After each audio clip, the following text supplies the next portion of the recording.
Avançando então para a lição da terça-feira, vamos fazer, na verdade, um resgate de algo que já estudamos, acredito que na lição da semana passada, 2 semanas atrás, agora me confundo aqui, mas não importa, a respeito, voltando aqui ao texto de João 1,18.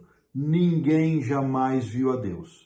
O Deus unigênito que está no seio do Pai é quem o revelou. Esse é o texto fundamental para a lição da terça-feira. E aqui nos é dito mais uma vez, nos é recordado que esse unigênito é o monogenês, é o único da espécie, é o único do gênero, é o único que pode revelar ao Pai. E este revelar vem da expressão exegeomai, que é revelar, aclarar, esclarecer. Então, este Deus unigênito, dito aqui por João, este Cristo Jesus, o único da espécie, o único que... E aí se junta também com o nome Miguel, o único que é semelhante a Deus. Então, este Miguel, apresentado lá em Daniel, apresentado em Judas, este Miguel, este monogenês, este unigênito, esse único da espécie, era realmente o único do gênero que poderia revelar a Deus, o Pai, porque é o único que esteve com ele quando esteve aqui em missão.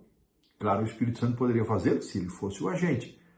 Então, este texto é muito interessante. Depois, a lição nos traz uma estatística muito, muito preciosa, dizendo que a palavra Pai ocorre no Evangelho de João 136 vezes. E se nós somarmos a estas 136 menções da palavra Pai no Evangelho, com as 18 que aparecem nas cartas de João, vamos chegar ao número de 154 menções ao Pai nos escritos de João, cartas e Evangelho. E isso significa aproximadamente uma terça parte de todas as vezes que Pai é mencionado no Novo Testamento. E o discurso de despedida de Jesus, os capítulos 13 ao 17, especialmente se concentrando aqui, 14, 15, o 16, e depois na sua oração intercessória 17, é um dos textos de João em que ele mais revela o Pai plenamente, especialmente na oração intercessora. Assim, Jesus Cristo diz que em todas as coisas ele procurava fazer a vontade do Pai e não a sua, João 5,30. Ainda que pareça surpreendente, diz os autores, essa afirmação mostra que Jesus, como ser humano, estava completamente submetido à vontade do Pai. Isso é uma lição para nós, irmãos. Será que nós, como cristãos, como filhos de Deus, estamos também nesse caminho de nos submeter completamente? Sabe, irmãos, essa expressão submeter completamente é uma expressão muito forte. Eu tenho para mim que nós não temos noção ainda do que significa entregar-se completamente, render-se completamente. Nós ainda, talvez, alguns cheguem a essa maturidade. O próprio Paulo, em algum momento, disse: olha, eu não julgo que eu tenha alcançado, mas eu prossigo para o alvo. Eu estou mais para essa fase do apóstolo São Paulo do que para aquela em que ele disse: eu combati o bom combate e completei a carreira e guardei a fé. Chegou o momento que Paulo pôde afirmar isso. Mas na sua trajetória, que eu acho que marca muito mais a nossa vida, eu sigo, estou prosseguindo, estou tentando, estou me esforçando. Irmãos, será que nós estamos nesta caminhada de nos submeter completamente a Deus? Lembram-se da oração do Getsemane, né? Todavia, faça-se não aquilo que eu quero, mas a tua vontade. Irmãos, como isso é vital para a nossa vida. Amadurecermos espiritualmente, crescermos espiritualmente a ponto de podermos dizer: Pai, faça-se a tua vontade, não a minha.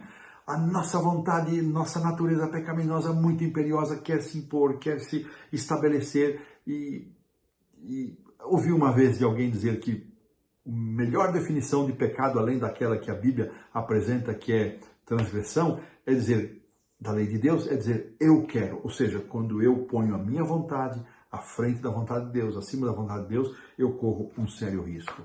O Evangelho de João, ele utiliza aqui, indicado pelos autores, uma série de textos. Na verdade, aqui tem 5, 6 linhas abaixo da pergunta número 4, que demonstram esse relacionamento de Jesus com o Pai. Vamos destacar alguns deles. O meu ensino, disse Jesus, 7,16, não é meu e sim daquele que me enviou, 8,38. Eu falo das coisas que vi junto de meu Pai, 14,10. O Pai que permanece em mim faz as suas obras, 15,9 e 10. Como o Pai me amou, eu também vos amei. E ele, aí no 15,10, ele diz, nós vamos permanecer no amor do Pai se nós guardarmos os seus mandamentos. O 16, o próprio Pai vos ama, Jesus dizendo, eu vim do Pai e vou para o Pai. E finalmente aqui o 17, verso 3, que nós vamos considerar melhor ainda na lição da quinta-feira, mas já antecipamos, que a vida eterna é essa que te conheço a ti como único Deus verdadeiro e a Jesus Cristo a quem enviaste. Esse conjunto de textos nos ajuda a entender melhor como Jesus e o Pai estavam relacionados e como pela obra de Cristo, pela vida de Cristo, pelo seu ministério, por suas palavras, ele revelou de forma plena o Pai. Eu quero terminar esta lição da terça-feira lembrando do texto que também já consideramos em parte da resposta de Jesus para Filipe, quando ele disse, pediu a Deus, mostra-nos o Pai, isso nos basta. Jesus disse, Filipe, estou tanto tempo convosco que vós ainda não me conheceis, quem me vê a mim, vê o Pai. Que coisa impressionante. Se nós queremos entender a Deus, e muitas vezes nós olhamos para aquilo que nós achamos injusto, inadequado, e onde está o Deus de amor, onde está o Deus de justiça? Perguntas que muitas pessoas fazem. Quando estas dúvidas, porventura, forem para nós uma severa tentação, antes de darmos vazão a essa dúvida, darmos espaço para essa dúvida, para essas críticas à pessoa do Pai, olhemos para Jesus. Então nós vamos ver como Jesus tratou a doença, como Jesus tratou a morte, como Jesus tratou a injustiça, como Jesus tratou a desigualdade. É desta maneira.